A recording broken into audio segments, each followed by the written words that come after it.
Olá, tudo bem? Eu sou o professor Clodomiro Bonvart, nós estamos na disciplina de Direito Eleitoral e eu quero tratar com você, nesta aula, sobre partidos políticos.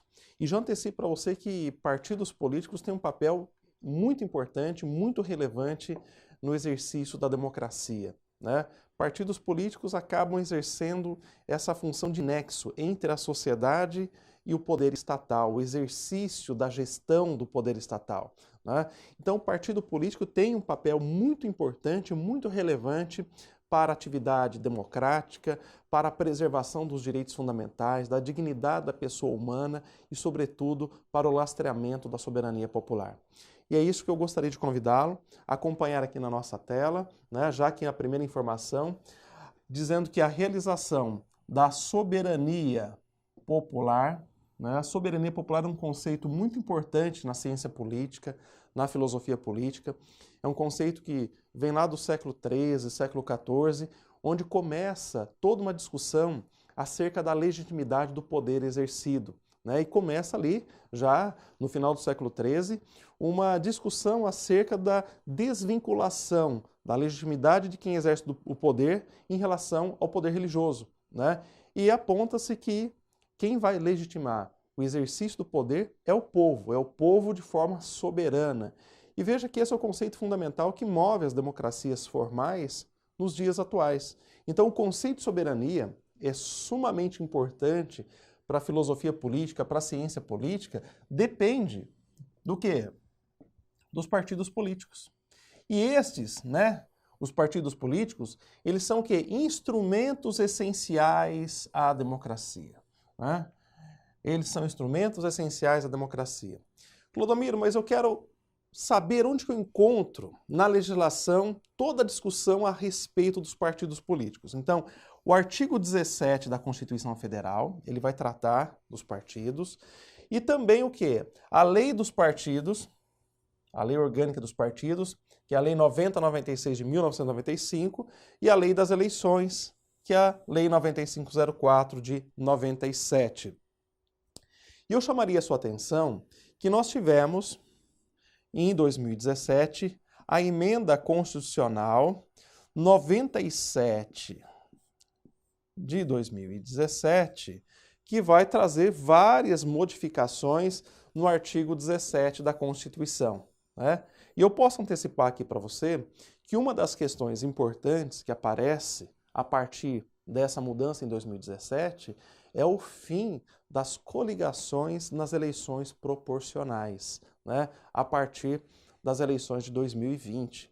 Então isso aparece na emenda, né, nas alterações que foram realizadas na emenda constitucional 97 de 2017.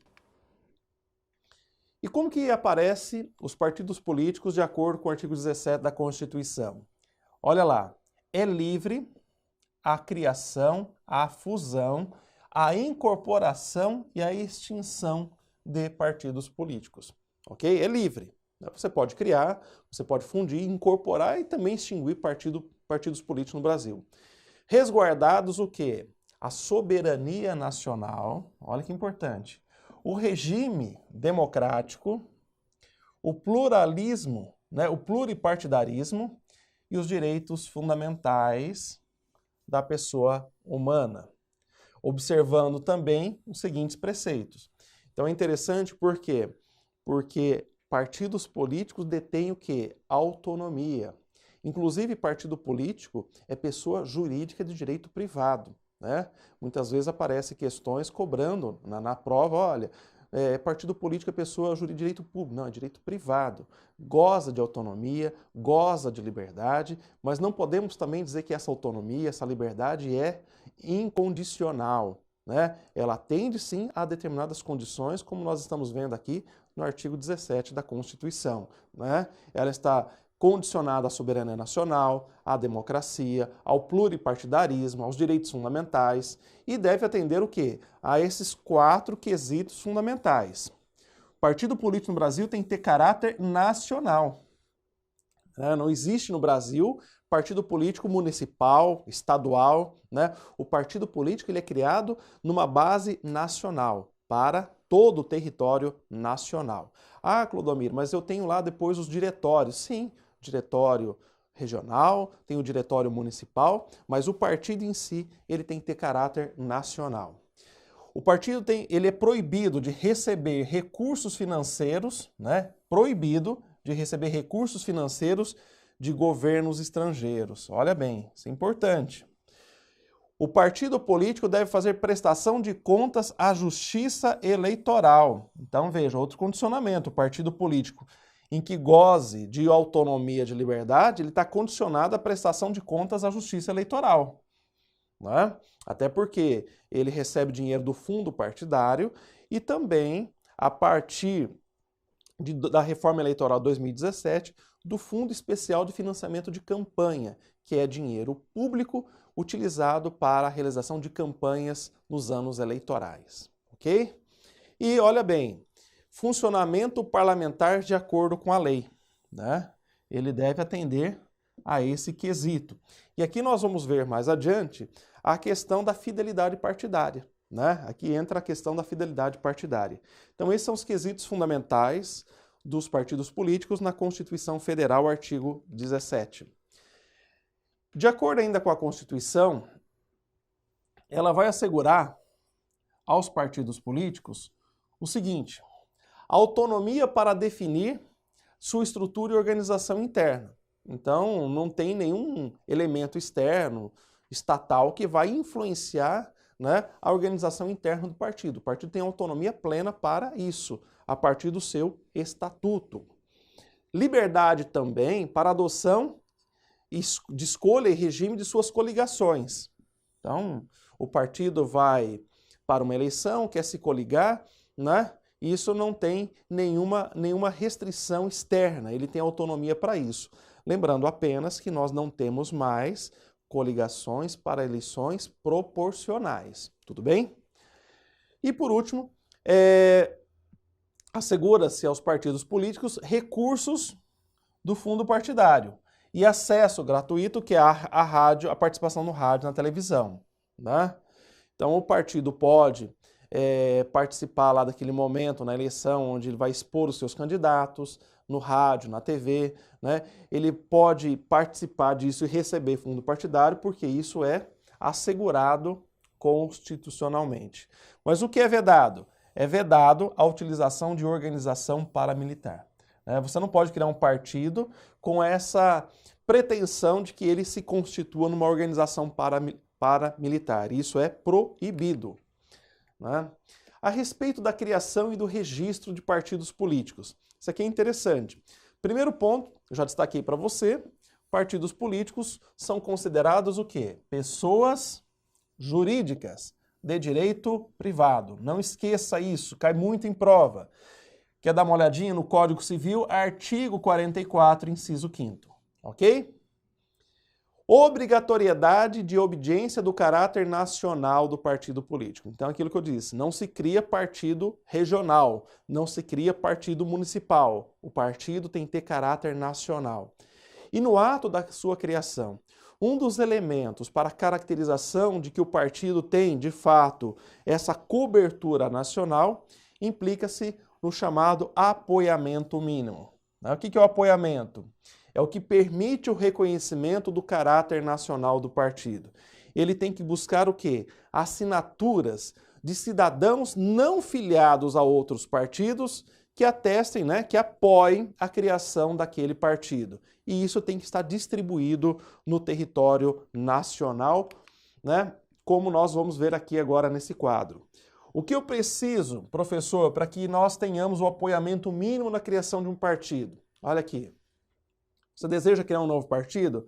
Você tem que ter 0,5 dos votos válidos que foram dados na última eleição para a Câmara dos Deputados. Então você vai pegar a quantidade de votos, né, que foram dados aos deputados eleitos na Câmara Federal, né, votos válidos, 0,5% distribuídos, né, desses votos em 1/3 ou mais dos estados brasileiros, com o mínimo de 0,1% do eleitorado que haja votado em cada um deles, ok? Então, 1/3 ou mais dos estados brasileiros, com 0,1% do eleitorado em cada um deles. Isso é o que vai permitir que a Justiça Eleitoral, o Tribunal Superior Eleitoral, reconheça o caráter nacional do partido. Então, guarde isso. O caráter nacional do partido está condicionado também a um quesito fundamental, que é o chamado apoiamento mínimo. Tudo bem? Da criação e registro dos partidos, eu queria destacar aqui para você o seguinte aspecto. Qual é o procedimento? Aquela história bem simples. Qual é o passo a passo para se criar um partido político no Brasil? O que eu preciso? Quais são os documentos? Quais são os quesitos necessários? Onde que eu registro? Se o partido político tem um caráter privado, ele tem que adquirir personalidade civil. Ou isso é feito direto no Tribunal Superior Eleitoral? Então, isso que eu quero mostrar para você, passo a passo, a partir desse momento. Então, os documentos necessários para o registro de partido político, vai se dar primeiramente no cartório do registro civil de pessoas jurídicas do Distrito Federal. Então, esse é o primeiro passo, Ele vai ter que registrar o partido onde? No cartório do registro civil de pessoas jurídicas do Distrito Federal. E o que eu preciso? Requerimento dirigido ao cartório, de registro civil das pessoas jurídicas, no local de sua sede, subscrito por 101 fundadores, o mínimo de 101 fundadores, com domicílio em 1/3 dos estados, ok? Isso é muito importante.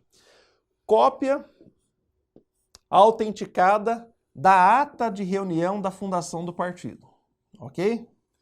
Exemplares do Diário Oficial, que publicou no seu inteiro teor o quê? O programa e o estatuto do novo partido.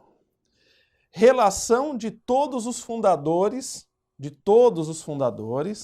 com nome completo, naturalidade, número eleitoral, com zona, seção, município, estado, profissão, endereço de residência. E por último, o nome e função dos dirigentes provisórios e o endereço da sede no território nacional. Veja que o partido deve ter sede no Distrito Federal, A sua sede nacional no Distrito Federal. Então veja, o primeiro passo não é registrar o estatuto no Tribunal Superior Eleitoral, é dar vida civil ao partido, registrando o partido no cartório do Registro Civil de Pessoas Jurídicas. De onde, Clodomiro? Da capital federal, do Distrito Federal, ok? E aí você tem o quê? Os documentos agora necessários para o registro do partido no Tribunal Superior Eleitoral. Então você tem dois encaminhamentos. Um no registro civil e depois o registro do estatuto no próprio Tribunal Superior Eleitoral. Então, cumprida a parte anterior, você agora encaminha-se para o Tribunal Superior Eleitoral. Quais são os documentos exigidos? Olha aqui, o exemplar autenticado de inteiro teor do programa e do estatuto partidário, inscritos lá no registro civil. Ok? Certidão do registro da pessoa jurídica, Foi registrada a pessoa jurídica. E por último, certidões dos cartórios eleitorais, olha bem, dos cartórios eleitorais, que comprovem ter o partido obtido o que eu falei anteriormente, o apoiamento mínimo. Então os cartórios têm que comprovar que houve de fato o apoiamento mínimo de eleitores. E a veracidade das assinaturas ela é atestada pelo escrivão eleitoral. Isso aqui já caiu em várias provas de concurso. Quem que vai atestar isso? Quem atesta é o escrivão eleitoral, cruzando a assinatura com o número de eleitor. Então veja, o registro agora do estatuto do partido no Tribunal Superior Eleitoral, ele leva em consideração esses quesitos necessários e não se esqueça, o apoiamento mínimo, como aqui foi colocado. E aqui eu quero tratar também de um outro tema importante, que é o quê? A fusão e incorporação de partidos. Veja que foi dito anteriormente que o partido tem liberdade para fazer fusão, incorporação, criação e extinção. O que nos interessa aqui é explicar como ocorre a fusão e a incorporação. São dois conceitos importantíssimos. Fusão é quando dois partidos se juntam, extinguindo-se para formar um novo partido. Então você tem o partido A e você tem o partido B. E eles vão, na verdade, criar um C. Então você vai ter o que? A extinção de A, de B, e vai ter um novo partido, o partido C. Então dois partidos se juntam, eles se extinguem-se para formar um novo partido. E aqui tem uma observação importante para a prova. Não é necessário, nesse caso de fusão, o apoiamento mínimo. Então guarde isso, olha. Em relação à fusão de partidos, não é necessário o apoiamento mínimo. E após o registro lá no Ofício Civil do Distrito Federal, o novo partido passa a ser reconhecido antes mesmo da averbação do seu estatuto no Tribunal Superior Eleitoral. Então isso é importante. Houve a fusão, né? A fusão não vai ter a necessidade do apoiamento mínimo, tudo bem? E o partido passa, né, como está aqui na nossa tela, ele passa a ter reconhecimento, né, a partir do momento que ele tem o registro já no Ofício Civil do Distrito Federal, antes mesmo de averbar o seu estatuto no Tribunal Superior Eleitoral. Tudo bem? Incorporação. Um partido deixa de existir, passando a fazer parte de outro. Então, partido A e partido B. O partido A deixa de existir e é incorporado no B, ok? Temos aqui uma observação que é a seguinte: é necessário levar ao Ofício Civil do Distrito Federal, né? Você vai lá no Ofício Civil do Distrito Federal e leva o pedido do quê? De cancelamento do partido incorporado. Então você pediu o cancelamento do partido A, porque ele foi incorporado no partido B. Tudo bem? Sobre a extinção de partidos, nós falamos ali então de fusão, incorporação, e nós vamos falar agora da extinção. Né? Quais são as hipóteses, Clodomiro, de cancelamento de partido político no Brasil? Eu faço menção aqui ao artigo 28 da Lei 9096 de 95. Então você tem 4 hipóteses de cancelamento. Isso aqui também cai muito nas provas de concursos públicos. Quais são as hipóteses? Recebimento de recursos financeiros de procedência estrangeira. Né? Descobriu lá que o partido recebe dinheiro de outro país. E isso é motivo de extinção do partido político. Subordinação à entidade ou governo estrangeiro. Também é motivo do quê? De extinção do partido político. Ausência de prestação de contas à Justiça Eleitoral. Meus amigos, isso aqui é um ponto importante, isso aqui é muito cobrado e vai aparecer na sua prova se a não prestação de contas ela leva à extinção de partido político. Você vai dizer que sim. A não prestação regular de contas à Justiça Eleitoral, ela leva sim à extinção de partidos políticos. E por último, se o partido tem manutenção de organização paramilitar. Isso também é motivo de extinção. Tudo bem? E aqui nós vamos chegar a um ponto importante que eu havia aventado anteriormente, que é a questão da disciplina e fidelidade partidária. Né? Eu tenho absoluta certeza que a gente não ouve falar de disciplina partidária, mas a gente ouve muito nos meios de comunicação sobre a fidelidade partidária. Né? O deputado eleito pelo partido A, agora ele mudou para o partido B. E aí cria uma polêmica. Mas afinal de contas, o mandato pertence a quem? Pertence ao candidato que foi eleito, né? Ao deputado, ou pertence ao partido? Né? Ele teve ou não teve fidelidade partidária? Por que ele saiu? Né? Então essa discussão aparece sempre com muita frequência na mídia. E aqui é interessante fazer uma distinção dos conceitos. Eu vou chamar a sua atenção para o artigo 17, parágrafo 1º da Constituição, que diz lá: devem os estatutos partidários, né, até pela liberdade que os partidos detêm, devem os estatutos partidários estabelecerem normas de disciplinas e também de fidelidade partidária. Então, na própria Constituição, existe uma diferença conceitual entre disciplina partidária, olha bem, e fidelidade partidária. Então, a gente ouve muito da fidelidade partidária, mas não da disciplina partidária. E o que é, Clodomiro, a disciplina partidária? É um instituto de direito privado, pois relaciona o partido político aos seus filiados. Olha que interessante. A relação aqui da disciplina partidária, ela é um instituto de direito privado, porque ela está relacionando apenas o quê? Os filiados ao partido. Qualquer discussão nesse campo não é tema da justiça eleitoral, é tema da justiça comum, né? É uma relação de direito privado. O que interessa à justiça eleitoral é o conceito de fidelidade partidária. Por quê? Porque no conceito de fidelidade partidária, nós temos de fato uma natureza de direito público.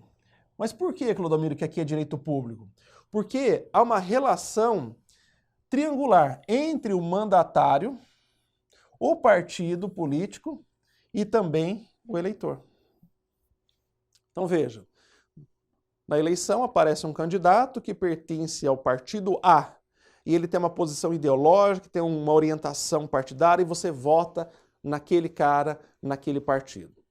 Ele se elege, de repente ele sai do partido e aí você fala, poxa vida, eu perdi meu voto porque eu votei nessa perspectiva ideológica e o cara mudou para um outro partido que não tem mais nada a ver com a minha percepção de mundo, né? Minha concepção ideológica. Então veja, existe uma relação entre o eleitor que deposita confiança num candidato e a relação dele com o programa de partido. Então você tem uma triangulação entre eleitor, político e o partido político. E essa relação de fidelidade partidária, que envolve esses três componentes, esses três elementos, é de natureza pública, ok? E aqui nós temos uma observação importante. Depois da consulta do Tribunal Superior Eleitoral 1398 de 2007, o STF ele decidiu que o mandato político, né, olha aqui, o mandato político pertence ao partido político, podendo haver a perda de mandato por ato de infidelidade partidária. Então aqui o STF disse, olha, o mandato pertence ao partido. E se o político não atende aos quesitos, aos programas do partido, né, e resolva sair do partido, ele pode perder o mandato por infidelidade partidária. Então esse é o posicionamento do STF. Agora acompanhe comigo aqui na próxima tela e nós vamos perceber que o próprio STF, no ano de 2015, no julgamento da ADI 5.018, ele entendeu que o princípio da fidelidade partidária, olha que interessante, ele não se aplica a quem? Aos detentores de mandatos eletivos pelo sistema majoritário. Fantástico, né? O que quer dizer isso? O STF falou, olha gente, aqueles que foram eleitos pelo sistema majoritário, aqui você tem que lembrar, quem é eleito pelo sistema majoritário? Cargos do Executivo e Senado Federal. Então, prefeito, governador, presidente e senador. Estes que são eleitos pelo sistema majoritário, né, pela conquista da maioria dos votos, estes nós não vamos aplicar o preceito da fidelidade partidária como nós aplicamos aos demais cargos. Então, esses poderiam, né, trocar de partido sem ter a implicação de perda de mandato, ok? Então, segue aqui a súmula, a decisão do STF e a súmula 67 do Tribunal Superior Eleitoral, que vai dizer a mesma coisa. A perda de mandato, em razão de desfiliação partidária, não se aplica aos candidatos eleitos pelo sistema majoritário. Tudo bem? Então, essa questão da fidelidade partidária, né, ela não se aplica na troca de partidos em relação aos que foram eleitos pelo sistema majoritário. Prefeito, governador, presidente e senador. Tudo bem? E nós temos o artigo 22A da Lei dos Partidos, esse artigo é muito importante, que ele vai trazer o quê? As hipóteses de desfiliação por justa causa, ou seja, o candidato eleito, né, o político, ele pode se desfiliar de um partido e apresentar uma justificativa, ou seja, uma justa causa para a desfiliação, afastando a infidelidade partidária e evitando, portanto, perder o seu mandato. Nós temos três hipóteses que ele pode se desfiliar por justa causa. Mudança substancial ou desvio reiterado do programa de partido. Então, digamos que ele foi eleito pelo partido A e no andar da carruagem do cumprimento do seu mandato, o partido mudou completamente a sua perspectiva, né? Então, nesse caso, ele pode alegar que vai trocar de partido porque houve o quê? houve um desvio, né? Houve uma mudança do programa do partido em que ele foi eleito. Segunda hipótese, grave discriminação política pessoal, né? Isso também pode configurar justa causa. E uma terceira hipótese que foi encaminhada, né, foi acrescentada pela Emenda Constitucional 91 de 96, coloca aqui uma espécie de janela, alguns chamam de janela da infidelidade, né, uma janela para a troca de partidos. E olha o que diz aqui o texto. Mudança de partido efetuada durante o período de 30 dias que antecede o prazo de filiação exigido em lei, né? Para concorrer à eleição majoritária ou proporcional ao término do mandato vigente. Então é interessante esse texto que foi acrescentado pela Emenda Constitucional 91 de 96, no artigo 22A da Lei dos Partidos, porque está nos dizendo aqui basicamente o seguinte: olha, você não vai concorrer à eleição se você não tiver filiação partidária. Okay? E nós temos um prazo estabelecido pela lei para se fazer a filiação, até 6 meses antes do pleito. Então o que esse texto da Emenda Constitucional está dizendo? Olha, os 30 dias que antecedem o término desse prazo para você fazer a filiação partidária, esses 30 dias, no ano da eleição, todo mundo pode trocar de partido e não vai ter nenhuma implicação de punibilidade. Então, uma abertura de uma janela para troca de partidos em ano eleitoral. Tudo bem? Vamos avançar aqui na nossa tela. E em relação à filiação partidária, né, eu chamo a atenção e faço votos que você faça uma leitura da resolução do TSE 23.117 de 2009, que diz: eleitor considerado inelegível, ele pode filiar-se a partido político. Então, isso aqui são informações importantes que são cobradas em concursos públicos. O eleitor está inelegível, mas ele pode filiar-se a partido político? Pode, né? E em caso, Clodomiro, de dupla filiação, a filiação partidária mais recente é que vai prevalecer. Digamos que a Justiça Eleitoral identifique uma dupla filiação. O que ela vai fazer? Ela vai considerar a mais recente e vai cancelar a mais antiga. Essa é a regra. A Lei 13.165 de 2015, né, a Reforma Eleitoral 2015, ela trouxe aqui uma mudança importante a respeito da filiação partidária. Né? O que ela diz aqui? A filiação partidária, ela deveria ser feita até 2015, um ano antes da eleição. E ela passou agora a ser 6 meses antes do pleito. Ok?